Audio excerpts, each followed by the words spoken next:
Howdy, Yins. It's Zach Schweitzer, and I finally did it. I finally started a podcast. The podcast is called Disc Golf's Finest.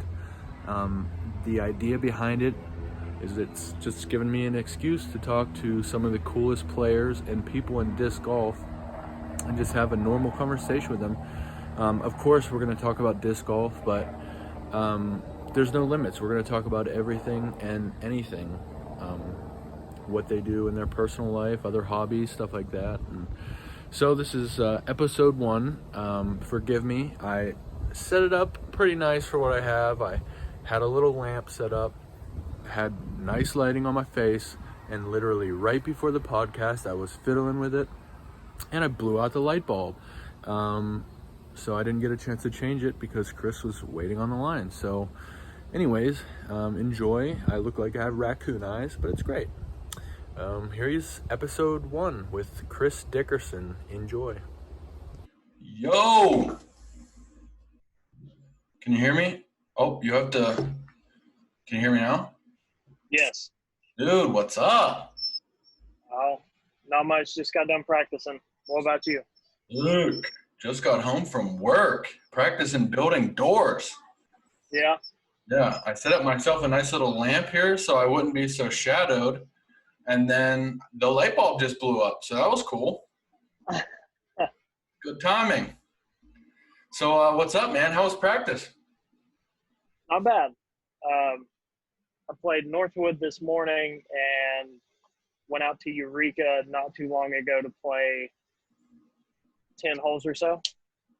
Oh, what day are you guys starting? Tomorrow.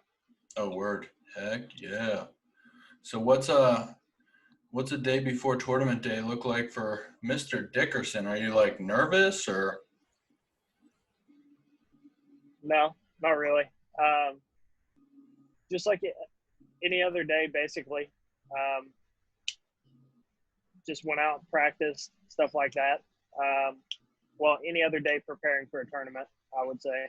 Yeah, which is the norm for you by now, I'm sure. Right. Dope. Well, I was trying to think of some questions and stuff to ask you, and the number one thing that keeps coming up for me is the FX2. So you had a big hand in designing the FX2, correct? Right. So how many times did you throw one of Zach Melton's getaways before you thought, man, we need an FX2? That's funny. So I've thrown a lot of discs, and I think that, whenever you try to design a disc or you want to be a part of that process, you have to throw not only what your company makes, you need to know what else is out there, because if you don't know, then, how are you going to compete? So the FX2 is quite a bit more overstable than the getaway. Yes. The getaway is a good hyzer flip. It'll go straight. You can get it to turn. The FX2, my idea for it was once it beats in, it should be able to hyzer flip just a little bit, go straight, and have a finish on the end. Right now, or at the beginning, they all came out very overstable. Word. And we're working on getting them a little bit straighter without being too straight, if that makes sense. Yeah, for sure. So something that is still able to hold up in the wind, but isn't just meat hook overstable either. Yeah. Well, that's great to hear, obviously. I'm still kind of back and forth between whether I like them or not. I really, really like the H1V2s. I like that slim profile. The FX2 is just, it's interesting how it comes out of the hand. It's just a little thicker than I like, and it's almost a little sharp on the bottom. But yeah, I got the ones they sent us, the 400G and the 500. And I like the 400G better than the 500. It was a little more domey, the one I got. And threw it out on one of the holes and left it out there. And of course, I was just testing it out. So no name, no number. So I've been wanting to pick up a 400 one lately, though. What are you bagging right now? What plastic? I have 500 and 400G. I usually don't throw the 400G just because I like the way it flies. It flies straighter than the 500 plastic for me, but it's just a little gummy. Mm-hmm. And last week I put a 400G in the bag to throw in a hole near water, and I noticed that it was a little bit more on the straighter side than the 500 plastic. So I'm doing the same thing this week for hole 1 at Lake Eureka. I'm going to be throwing a 400G FX2. That way it gets over a little bit to the right and then comes back. Talking about the feel of it, yeah, it was meant to be a little bit deeper just because whenever the the HV2s came out, they felt a little thin for me, and they felt like they would slip out just a little bit. So I wanted them to be basically between the fairways and the H series. So we tried to make it just a little bit, instead of right in the middle, just a little bit more like the fairways. So they are a little deeper. I don't think they were supposed to be as sharp as they are on the bottom. That wasn't my idea. Gotcha. You were like, just make it sharp. So Mr. Schweitzer thinks they're uncomfortable. Just make sure you get that in. Yeah, and that's actually, I've heard from a few different people. They're like, I like the way it flies. Kevin Jones is actually one of them. Yeah. He's like, it flies great. Kevin Jones. Yeah, Kevin Jones. Yeah. He's like, I like the way it flies. It just doesn't feel that great in my hand because of, I think he said the bottom. So we might try and work that out. Cool. Maybe not. But I think the more we run them, the better that's going to be. Yeah, I would agree too. That seems to be a thing with not only Prodigy, I feel like with a bunch of different companies. It seems like as the runs come out, that kind of, I don't even want to call it flashing because it's not flashing. It kind of goes away-ish. But I'm curious to try a 400 one too, just because I thought it might be a little more more of a gummy, softer feel than like a 400G. But it definitely, I think it is. Yeah, I've felt some in there. They feel pretty gummy. Yeah, awesome. Heck yeah, I'm pumped for them. So when you're like, say for instance, you walk, not saying this is how it works, but let's say you get a box of FX2s and you do prefer 500 plastic in them? Okay, so say you get a box of 500 FX2s.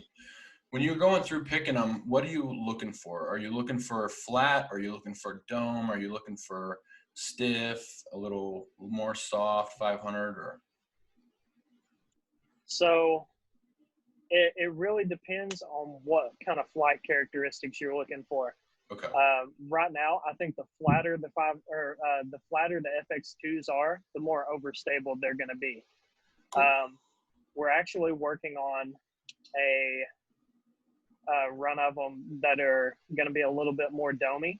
So we're gonna see if they'll be that little bit straighter that we're looking for.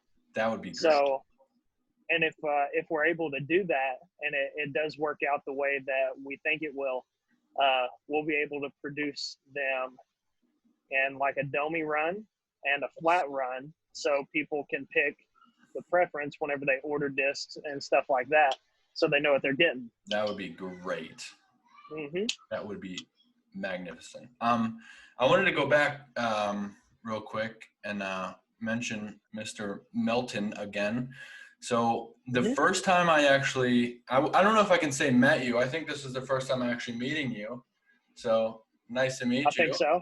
I've seen you around and I've stalked you on Facebook plenty of times, but I think this is the first time I'm meeting you. Anyways, the first time I actually seen you guys play, I think I'd been playing for maybe a year, and you and Zach showed up at I think it was a beach here in West Virginia at Seth Burton. And Yep. you guys were playing, and I believe that, I can't remember what year it was, but it had to be 2016 or 2017, maybe 2018. Either way, you completely obliterated Zach Melton. He had no chance. I guess you guys drove up together, and this was back when Zach was still on Prodigy, and Yep. and I just remember like seeing you guys hang out, and I was like, my idea of like what a pro was, I was like, whoa, like I've heard of these guys, I've watched their In the Bags on YouTube, they're here. And then I was thinking, like, in between rounds, you guys would be, like, just hammering the practice basket. But instead, I think you guys just went and shot basketball, which was like, oh, that's kind of strange. But maybe they already got this on lock. But it was funny. I think they actually had a Final Nine that year or something. I had been done playing, and I walked up to you, and, that's when you had that BP1 bag, and you had a disc in every spot that a disc fit. And I was like, hey man, you need a caddy, can I caddy for you? And you're like, oh man, no, I'm good, I don't really do caddies. And I was like, cool man, you got it. That was like the first display, watching you guys play Seth Burton. And for all the people that aren't going to be watching this, Seth Burton is like just a crazy wooded course. And like, just to watch you guys just tear it up, I was just like crazy impressed. Like, it was like, I didn't know that you could get there from that spot, or just all these different things. It was really awesome to see. But anyways, good shooting that day. Appreciate it. It's August 12th. We got finished with Idlewild last weekend.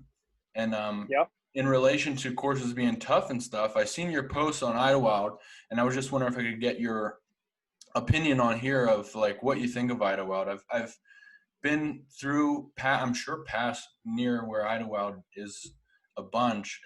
My mom lives in Frankfort, Kentucky, but I have never stopped and played there yet, unfortunately. Dude, you shredded the last round, which was really fun to watch. And it's interesting watching the live stream when like Eagles playing, and you just like, please just hit something so we can go to a playoff. Cause I feel like you just like so on fire that I just wanted to see it keep going. Tell me your thoughts on Idlewild, man. So, going back to my post, I've seen, since I've made that post, I've seen a few other posts of people talking about it. Some people agree, some people don't agree. I'm actually part of a group on Facebook called the Disc Golf Debate Group. Oh yes. And there's been a couple in there talking about it. And so I would like to first say Idlewild is a great course. It's a fun course to play. So whenever you're playing a practice round, it is just a very fun course to play because you're out there throwing shots. Your shots don't mean anything. Now, when you get in a tournament setting and every shot matters, that's when those holes that you don't normally think that you just throw during a practice round, if you end up out of bounds, you're like, whatever. When you're in a tournament setting, that's when those strokes start to add up. So hole 2 used to be one of my favorite holes. When it was in its shortest position just across the water, it wasn't a very tough hole, but it was a more technical hole, and you could still have big numbers if you short your upshot. But so since the original position, they moved it 70 feet back and kind of up on the hill. That position was fine. We played that last year, and I think maybe the year before. That position was absolutely fine. This year, not only did they move it back to 70 feet, they moved it, I think, about 30 feet to the left on about a 45-degree slope. So whenever you're throwing shots into that slope, it's really hard to get them to stay. Not impossible, but that's not where I find the gimmicks on that hole. It's that slope drops off straight to the water. Yeah. And there's nothing to stop you down there like high grass or even those decorative signs or Yeah. anything like that. It's just Yeah. a drop off straight to the water. One round I had a putt that it was about circle's edge. It wasn't downhill, it wasn't uphill. I was basically flat with the basket on the hillside, and I threw it up into a headwind, and it lifted a little bit, and it hits the band, and it doesn't come off on a weird angle or anything, but once it hits the ground, it kind of bounces up and it rolls straight out of bounds. Love it. And I mean, yeah, I did miss the putt. I deserved, one stroke for missing the putt, but I don't think I deserved another one for rolling 30 feet down out of bounds. Mm-hmm. But no, that's definitely not the worst thing on the course. The next hole, hole 3, it's got that little creek that's maybe 20, 25 feet short of the basket. Yeah, That's out of bounds. That one makes me cringe. I mean, I'm no designer, and I've definitely haven't been playing the game as long as you, but that one's tough to watch, man. It's that hole by itself, I think it's a really good hole. I don't think it needs the OB just because it's not a must get birdie on the course. Yeah. Really. I mean, some people could argue that it is, but I think if it's not 400 feet, it's just under 400 feet. And I mean, those straight 400 feet shots, they're tough. Yeah.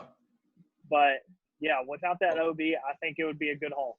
What were you throwing on that hole? Just by. I was throwing a 500 F1. Oh, good. Sorry, I don't want to take us off too far, but I just started throwing those, no. And they're so good. I even drew a mullet on Kevin Jones, and it's great. That's funny. Yeah, I've been a fan of the F1 since I switched over to Prodigy, and yeah, the 400 G plastic has gotten a little soft. So whenever the 500 came out, I wanted to try the F1 again, and it flies really good. Yeah, absolutely. I was actually having a tough time finding an F1 that I was really digging, and I actually completely nixed them all and got them out of the bag, and I was throwing. So they made. I'm pretty sure it's like one of the last runs of the 400 H1, but it was a much more straighter. It was like they came in at like 172. Anyways, I picked up one of those F1s in 500, and I was like, whoa, this is the one. Did you have anything else you wanted to say about Idlewild? Yeah. Two more things. So all of the artificial greens, I'm not a fan of those, just because a disc coming in on an artificial surface like that, especially with it being on an island. Yeah. It's difficult. Yeah. And are they pretty like hard packed underneath the whatever the? Oh, okay, gotcha. Dang. Yeah. Yeah. But let's see. Hole 5 is the first one that has it. If you don't land dead center of the fairway, and I mean, that's asking quite a bit. It's really hard to get through all these spread out little trees to get to that island. And I mean, that hole could be really good if you would just play it as maybe hazard or anything like that. But I know whenever it does rain hard, I've seen the water get pretty high in that creek. So I don't have an answer for that. But yeah, the islands, especially hole 16. 16, there's that island, and the hillside behind it is out of bounds. And it's very easy, since you're throwing downhill, to come in, land on that, and slide out the back of the island. Yeah. Besides that, there's a couple other holes that have a pretty tight wooded gap that you have to hit right over out of bounds. So, those gaps aren't the hardest things to hit, but whenever you add in that OB, that's basically all you're thinking about. You're not thinking, I just need to hit this gap. If you get the OB in your mind, you start thinking, I just need to not go out of bounds here. So specifically like hole 13, that's a big enough gap. I feel like I should hit it 9 times out of 10. And whenever you put that OB in it, that drops to, if you're not feeling great that day, like 7 out of 10, Yeah. or anything like that. Yeah, I hear you. Yeah, man. Either way, great performance. I was pumped to see you. And you weren't even on the chase card. You were the one below that, correct? Right? Nope. I was one below the next one. Oh, geez. Actually, I think I was on 5th card, actually. I was? Yeah, 5th card. That's madness, dude. That's crazy. Yep. And see, that's because the scores were so close together. Mm-hmm. At the beginning of that round, I think Eagle was at 16 under, maybe. He might have been like 1 or 2 less than that, and I was at 11. Yeah. So he was on 2nd card, and I was on 5th card. Gotcha. So, yeah, there was only a couple or a few stroke difference between 2nd and 5th card. Yeah, that was madness, dude. That's so funny. I was like, to come that far down from up to 2nd, I mean, really giving it a shot for the playoff too. It was great. Great performance, man. Great performance. Thank you. Another thing I was curious of, you had mentioned when we were talking about the F1, you had said, that's something you had been throwing for pretty much since you've been on Prodigy, correct? Mm-hmm. Before you got on to Prodigy, I guess the question is, when did you get on Prodigy? And then before that, what were you throwing before you were on Prodigy? Let's see. I think it was around 2014, maybe 2015. Okay. No. It was in 2015. 2015 was my first year with Prodigy. Before I was sponsored by Prodigy, I was throwing a mixed bag of, let's see, I think I threw Destroyers, I threw Firebirds. Yeah. I threw Zones, Buzzes, Rocks. And I even had, let's see, I threw Enforcers. Cool. Just a bunch of different stuff, honestly. Word. Nice. Whenever when you got on the Prodigy in 2015, what did they have the F1 by then, or what was it?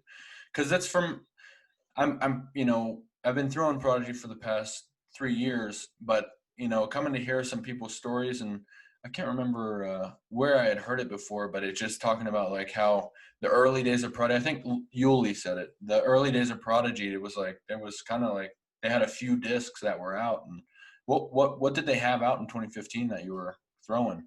Do you even remember?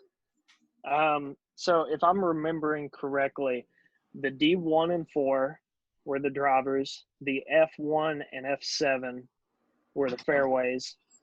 The mids were I want to say the 1 and 4, and the putters were the 1 and 4. Oh, gotcha. So basically, it was like the most overstable in the lineup and the most understable in the lineup, whatever that was. Gotcha. Do you still bag any discs that you had kind of in and out of the bag back then? Let's see. Yeah. There's a few that I still have in the bag. Some D1s, some older D1s. What else? I did have the first F1 I'd thrown. I had it in the bag until like early last year. I threw it in a pond somewhere. And I kept a PA4 in there for a really, really long time, and then it just got so flippy I couldn't use it anymore. But probably just a couple of D1s is all I have left. Gotcha. Those are the good D1s too. Yep. So I was going to ask you too, I know every time you have it in the bag, a couple of discs always pop up. It's the ones that are like Mario died, or I guess Nintendo. Where did all that come from? Are you a gamer, or were you or? A little bit. Yeah. Nothing serious, but when I was growing up, I had a Nintendo. I played Mario, Super Mario, stuff like that, and I've always liked the characters in those games. Gotcha. So yeah, those. That's all right. My daughter just came down the steps screaming my name. I had to mute myself. I was like, ah! Yeah, no, that's no problem at all. My wife just decided to drop the rest of the cookie cake that I bought earlier this week. Oh, nice. Yeah, so 5 that'll be second fun. No problem. Yeah. But no, those D1s that I've had in the bag for so long, those are it's a star die and the mushroom die. Yep. Yep. Those are the ones. So who's your what's your pick whenever you're playing Mario 64 against Brit? Like who's the guy? Are you Toad or? Let's see. The last game that I played was what is it? I can't even remember the name of it. It's like it's the racing game. What, Mario Kart? Is that what we're talking? That's it, Mario Kart. Yeah, sorry. I thought that's what I said. said. Maybe I said something else. Yeah, who's your pick in Mario Kart? The last time I played it, I played with a few different people. I picked Toad first, but I think Mario is the way to go for sure. I think they secretly make Mario a little bit faster because it's his I believe game. so. I mean, my wife picks Toad every time, and she knows like all the shortcuts and stuff. So like, yeah, I usually just ends by like us fighting and her like being sorry and me being just upset that I don't know the shortcuts, which is nice. Do you and Brittany still play for Who Makes Chocolate Chip Cookies? Do some putting, or is that you had to just cut it out because it's like, hey, hold on. It's been a while. We've thought about doing it again, but it's hard to do where we live now because there's no internet connection really. There's no Wi-Fi, so it's hard to do live videos like that. Gotcha, makes sense. So are you guys? That's right. You guys are full time in the camper right now, aren't you? Yep. That's wild. Yep. We're on the last week of a 4-week trip. Okay. And then when you guys are done with that, do you guys have like a home base kind of thing? Yeah. Right now we are living with my mom because we are in the process of building a house. Awesome. Very cool.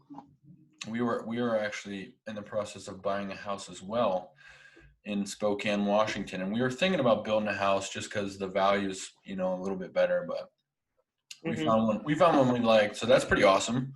All right. Do you have like the typical like disc golfer dream house? Do you have like a big piece of land with the perfect woods for a course, or what do you guys got going on? Not exactly that. Brittany's parents bought this. It's a little over 8 acres of land, and they gave us half an acre to put our house on, and we're basically on opposite ends of the property. And this property, it has a lot of trees on it, but they're not really big trees. And they gave me the okay. They're like, we're gonna build a garage and maybe like 1 or 2 other things, but they were like, if you want to put a disc golf course on here, if you want to put 9 holes in, you're more than welcome to. At first I was like, nah, these trees aren't big enough, whatever. Yeah.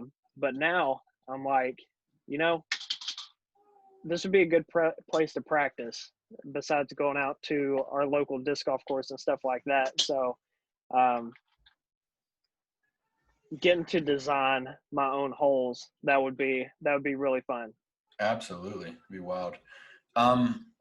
Now it may have been you. I don't recall. Are you a car guy at all? Yes.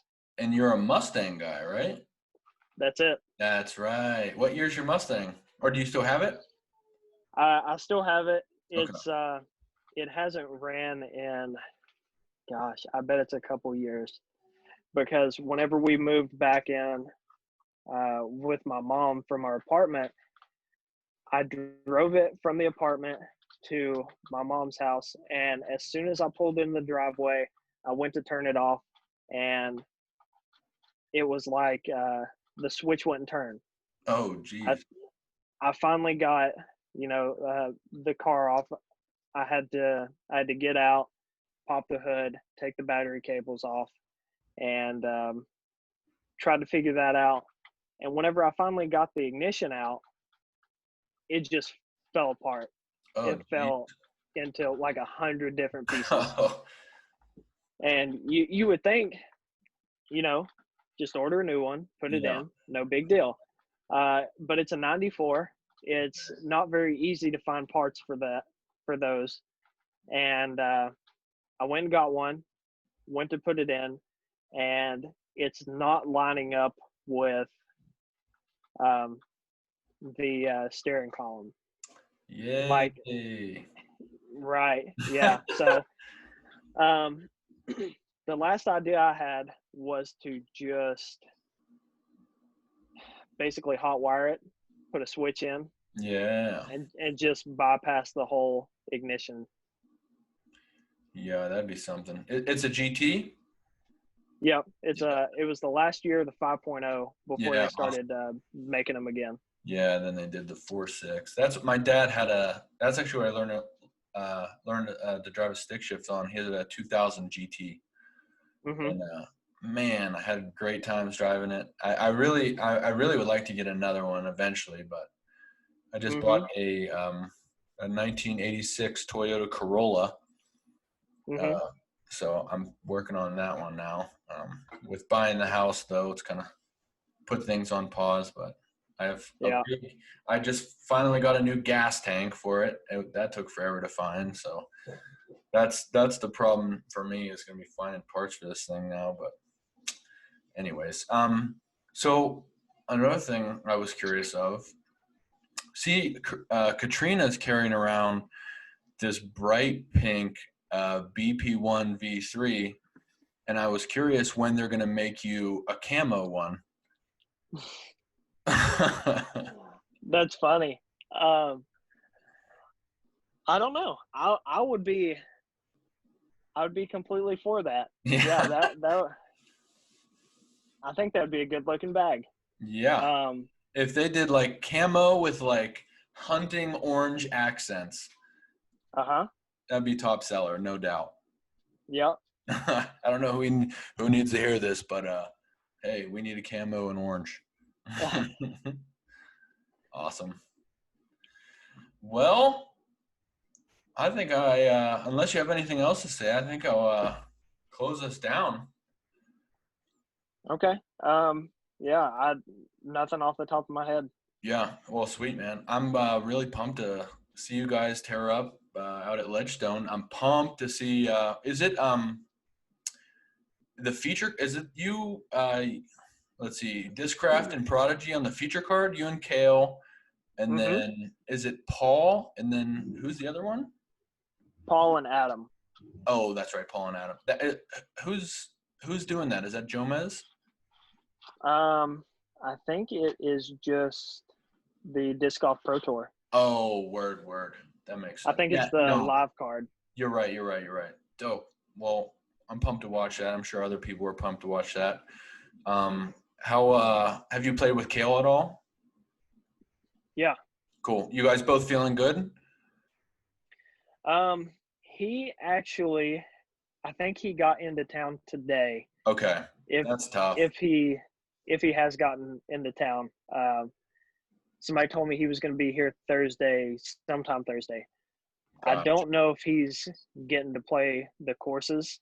Okay. But that's just what I've heard. So, he made a post, said he hasn't got to play Northwood. Okay. So unless he got here earlier today, I don't think he's going to get to. So I'm going to try and help him out Yeah, anywhere I can. nice. Yeah, good to know. I was just asking because I was going to make some bets with some people to take Prodigy over Discraft, but Maybe I won't put too much skin in the game now. Well, I mean, you could always use that to your advantage. Tell them, yeah, This is good. say like, hey, he's never seen the course before. I don't know if he's got to practice it. So give me a couple strokes. Yeah, I like There you go. There it is. That's all right. And I mean, Kale's a good player. Oh yeah, and a lot of these holes are pretty straightforward. You don't have to throw like a I don't know. I call them like local shots. There's a lot of courses that I play with these B tiers and some A tiers that the shots are really specific. Where the locals that have played the course, they come out there and they throw the shots over and over again, and that's where they'll gain their strokes. Mm-hmm. Out here, it's not really like that. Maybe there are one or two holes that are like hole specific shots, but Kale's played for so long, he's thrown so many different shots, I don't see him having a problem with it at all. Yeah, Kale, I don't think he'll have an issue with Northwood. Has anything changed with Eureka? Is it pretty much what it was? Pretty much the same. Cool. They've tweaked like one hole or two. Actually, I think it's hole 14. They made it longer. The one that Kevin threw in for 2 last year. Okay, yeah. We were actually talking. We got to that tee pad. We were talking about Kevin throwing it in, and we were like, the course designer, I guess Nate Heinel, he's like, oh well, if somebody's 2 in the hole, then it needs to be harder. Yeah. So like one person out of 300 and something playing over 3 rounds, one person throws it in. And during that practice round, I threw my second shot and I chained out on the longer position. And I was like, well, it's too easy. We got to back it up. Make it longer. Who you been playing practice rounds with? Yeah. Calvin, Zach, and Eric Oakley. Okay, that's a good practice round. It's very fun. Yeah, fun is good sometimes. Mm-hmm. Unless you're trying to get down and really get into it. That's awesome. That's a good squad there. Heck yeah, dude. Well, good luck, and thank you so much for getting on here with me, chatting it up. Pumped to see you guys play. Pumped to see what happens out there, dude. Yep, me too. Looking forward to it, and thanks for having me. Yeah, no problem. My pleasure. So we'll have to do it again sometime. Sounds good. All right, later, dude. Good luck, and tell Brittany I said what's up. Will do. Thank you. Later, man. See ya. That's it, guys. That's the podcast with Chris Dickerson, the first one ever. Hope you dug it. Hope you digged it. Hopefully we can have more of those. That was great. I feel great about it. So we'll see you guys. Good luck, Chris. Go shred. Don't wait till the last round to shoot the best one. Thanks, guys.